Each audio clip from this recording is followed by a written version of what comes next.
In the quiet town of Cicero, Illinois, a family's life was torn apart by a crime so shocking, it left the entire community in disbelief. A father, a mother, and their teenage daughter, seemingly ordinary, until the day their secrets spilled into the open, leaving one dead, one behind bars, and one forever scarred. What could drive a wife to murder her husband? What role did their 16-year-old daughter play in this tragedy? And how did a seemingly normal home become the stage for such a horrifying act? This is the story of the Carter family, a story of betrayal, revenge, and a night that changed everything. Stay with us as we unravel the truth behind this chilling crime. Don't forget to subscribe and hit the notification bell for more true crime stories that will keep you on the edge of your seat. It all began with small, almost imperceptible changes. Linda Carter, a devoted wife and mother, started noticing something was off in her household. At first, it was subtle. John, her husband of nearly 20 years, seemed distant. He spent more time on his phone, often disappearing into the basement or garage late at night. Emily, their teenage daughter, became withdrawn, her once bright and cheerful demeanor replaced by silence and avoidance. Linda tried to brush it off, chalking it up to the stresses of parenting a teenager and the strains of a long marriage. But deep down, she couldn't shake the feeling that something was terribly wrong. Then came the whispers. Late at night, Linda would hear hushed voices coming from Emily's room. When she approached, the conversations would stop abruptly. John would emerge, claiming he was just checking on their daughter, but the look on Emily's face told a different story. Linda's suspicions grew, but she had no proof, just a gnawing sense of dread that something unimaginable was happening under her own roof. One fateful afternoon, Linda's worst fears were confirmed. John had left his phone on the kitchen counter, and against her better judgment, Linda picked it up. What she found would haunt her forever. Explicit messages between John and Emily filled the screen, messages that left no room for interpretation. John, her husband, the man she had built a life with, was having a sexual relationship with their 16-year-old daughter. The weight of the discovery crushed Linda. She felt a mix of rage, betrayal, and guilt. How could this have happened? How had she not seen it sooner? And most importantly, what was she going to do about it? Confronting John would mean tearing their family apart, but staying silent was not an option. Linda knew she had to act, but she had no idea that her next steps would set off a chain of events that would end in bloodshed. Linda's confrontation with John was explosive. She stormed into the kitchen, holding his phone like a weapon, and demanded an explanation. At first, John denied everything, accusing Linda of overreacting and invading his privacy. But as she read the messages aloud, his facade began to crumble. Instead of showing remorse, John shocked Linda by turning the blame on her. He claimed that Linda's neglect and emotional distance had driven him to seek comfort elsewhere, even if it was with their own daughter. Linda was devastated. The man she had loved and trusted for decades was not only a predator but also a master manipulator. Emily, who had been listening from the hallway, burst into tears and ran to her room, leaving Linda to face John alone. The tension in the house was unbearable, and over the next few days, the Carters' home became a battleground. Arguments erupted at all hours, and the once peaceful suburban house was filled with shouting, crying, and the sound of doors slamming. One night, after another heated argument, Linda reached her breaking point. John, unrepentant and cold, told her that she was overreacting and that no one would believe her if she tried to expose him. His words were like a match to gasoline.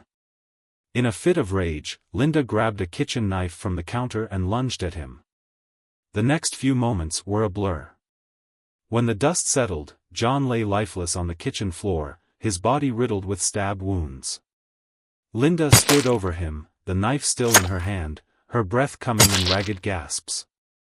The reality of what she had done began to sink in. She had killed her husband, the father of her child, in a moment of blind fury. But as she looked at his lifeless body, she felt no remorse, only a grim sense of justice. The sound of Emily's sobs brought Linda back to reality. Her daughter stood in the doorway, her face a mask of shock and horror. Linda dropped the knife and reached out to her, but Emily backed away, shaking her head. The bond between mother and daughter, already fractured by John's actions, was now irreparably broken. Linda knew there was no going back. She called the police and waited for them to arrive, her mind racing with thoughts of what would happen next. As the flashing lights of the police cars illuminated the quiet street, Linda realized that her life, and Emily's, would never be the same. But the story doesn't end there. What happened to Emily? And how did the town of Cicero react to this shocking crime? The murder of John Carter sent shockwaves through the quiet town of Cicero. What had once been a peaceful suburban community was now the epicenter of a scandal that would dominate headlines for months. Linda was arrested at the scene and charged with first-degree murder. As the news spread, the town was divided. Some saw Linda as a cold-blooded killer, while others viewed her as a victim pushed to the edge by unimaginable betrayal. The trial was a media circus. Reporters camped outside the courthouse, and every detail of the case was dissected in the press. But it was Emily's testimony that would become the defining moment of the trial. Now 17 years old, Emily took the stand to reveal the full extent of her father's abuse. Her voice trembled as she described the years of manipulation, fear, and psychological torment she had endured. She spoke of how John had groomed her from a young age, isolating her from friends and family, and convincing her that their relationship was special and secret. He had threatened her with violence if she ever told anyone, and the fear of his retaliation had kept her silent for years.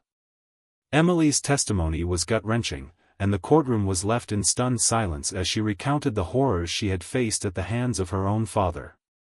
But the most shocking revelation came when Emily described the night of the murder. She testified that she had heard her parents arguing and had come downstairs to find her mother standing over John's lifeless body. Emily's voice broke as she admitted that, in that moment, she felt a strange sense of relief. Her father, the man who had terrorized her for years, was gone. But that relief was quickly replaced by guilt and confusion. She loved her mother, but she couldn't reconcile the fact that Linda had taken a life, even if it was the life of her abuser. The prosecution painted Linda as a cold and calculating killer, arguing that she had planned the murder in advance and acted out of jealousy and rage. They pointed to the multiple stab wounds as evidence of her intent to kill. But Linda's defense team had a different story to tell. They argued that Linda had been driven to madness by the betrayal and trauma of discovering her husband's abuse. They presented evidence of Linda's deteriorating mental state in the days leading up to the murder, including testimony from friends and family who described her as broken and unrecognizable. Linda's defense team also called expert witnesses to testify about the psychological impact of discovering such a profound betrayal, arguing that Linda had acted in a moment of temporary insanity. The courtroom was divided.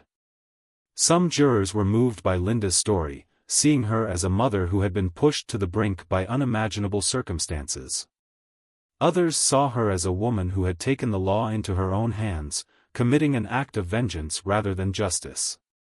As the trial progressed, the town of Cicero grappled with its own feelings about the case.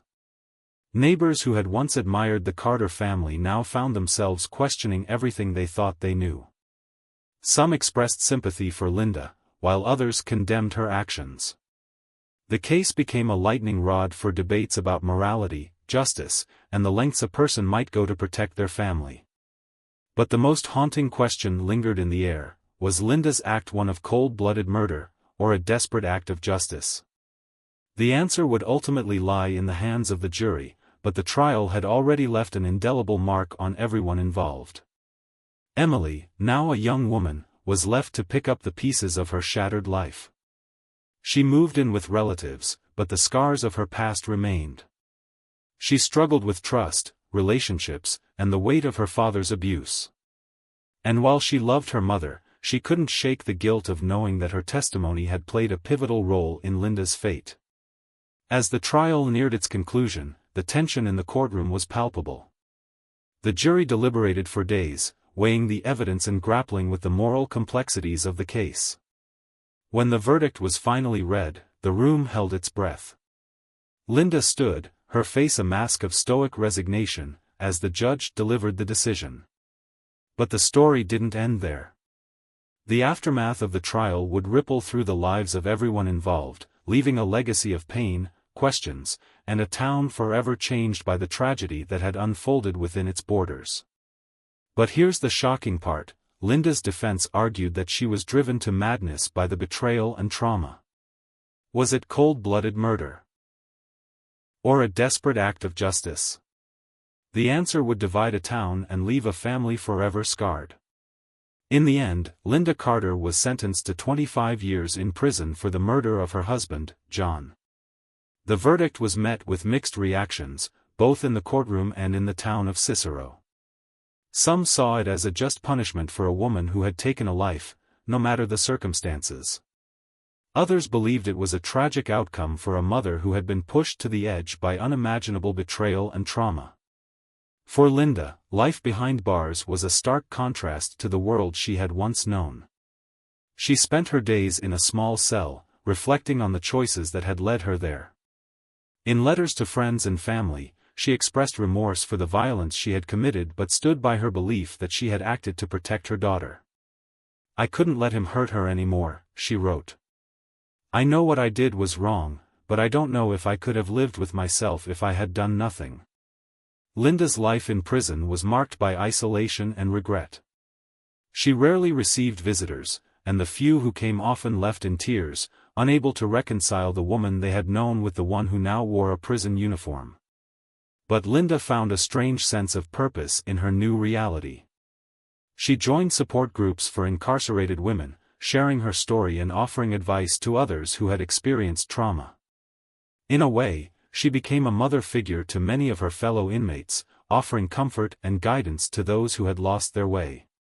Emily, now an adult, tried to rebuild her life, but the scars of her past remained. She moved in with relatives after the trial, but the weight of her father's abuse and her mother's imprisonment was a heavy burden to carry. She struggled with trust, relationships, and the lingering guilt of knowing that her testimony had played a pivotal role in her mother's fate. In interviews years later, Emily spoke candidly about the trauma she had endured. "I loved my dad, but what he did to me was unforgivable," she said. "And I love my mom, but I can't forget what she did either. It's like I lost both of them that night." Emily's journey toward healing was long and fraught with challenges, but she found solace in therapy and support groups, where she connected with other survivors of abuse. Emily's relationship with her mother remained complicated. She visited Linda in prison occasionally, but their conversations were often strained. "I know she did what she thought was right," Emily said. "But I can't help feeling like I lost her, too. She's not the same person she was before all of this happened." The Carter family's story is a haunting reminder of how secrets and betrayal can destroy lives. It's a story that forces us to confront difficult questions about morality, justice, and the lengths a person might go to protect their family. Was Linda a cold-blooded killer, or a mother pushed to the edge? Was her act one of vengeance, or a desperate attempt to shield her daughter from further harm? The trial had left an indelible mark on everyone involved. The jurors, many of whom had struggled with the decision, often thought about the case long after the verdict was delivered. One juror, speaking anonymously, said, "It was one of the hardest decisions I've ever had to make. On one hand, Linda took a life, and that's something you can't ignore. But on the other hand, she was a mother trying to protect her child from a monster. I still don't know if we made the right choice." The town of Cicero, once a quiet and close-knit community, was forever changed by the tragedy. Neighbors who had once admired the Carter family now found themselves questioning everything they thought they knew. Some expressed sympathy for Linda, while others condemned her actions. The case became a lightning rod for debates about morality, justice, and the lengths a person might go to protect their family. And as for the house in Cicero? It stands as a silent witness to the tragedy that unfolded within its walls. The once vibrant home is now a shell of its former self, a physical reminder of the pain and loss that tore the Carter family apart. Neighbors avoid the property, and children whisper stories about the haunted house on the corner. But for those who knew the Carters, the house is more than just a cautionary tale, it's a symbol of the fragility of family and the devastating consequences of betrayal. The house remains abandoned, a relic of a life that once was. The windows are boarded up, and the front door is sealed shut. The yard, once meticulously maintained, is now overgrown with weeds. The only signs of life are the occasional stray cat or bird that wanders through the property. But even in its decay, the house holds a strange power over those who pass by. It's a reminder of the darkness that can lurk behind closed doors, and the secrets that can tear a family apart. If this story left you stunned, give this video a thumbs up and share it with someone who loves true crime. This is the kind of story that stays with you long after the screen goes dark, and we want to hear your thoughts. Did Linda deserve her sentence? Was she a cold-blooded killer, or a mother pushed to the edge? Let us know in the comments below. Your opinions matter, and we read every single one. Don't forget to subscribe and hit the notification bell so you never miss a story. Our channel is dedicated to uncovering the darkest, most gripping true crime cases from around the world.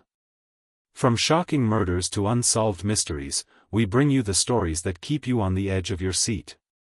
And speaking of edge-of-your-seat stories, next week we're diving into the chilling case of a small-town teacher who led a double life as a serial killer.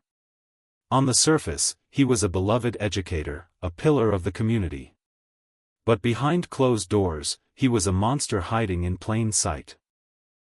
You won't want to miss this shocking tale of deception, betrayal, and the secrets that can lurk in the most unexpected places. We've also got more spine-tingling stories coming your way. From the haunted asylum where patients vanished without a trace, to the mysterious disappearance in the woods that left an entire town searching for answers, our upcoming videos will keep you hooked. So, what are you waiting for? Hit that like button, share this video with your friends, and make sure you're subscribed so you don't miss a single story.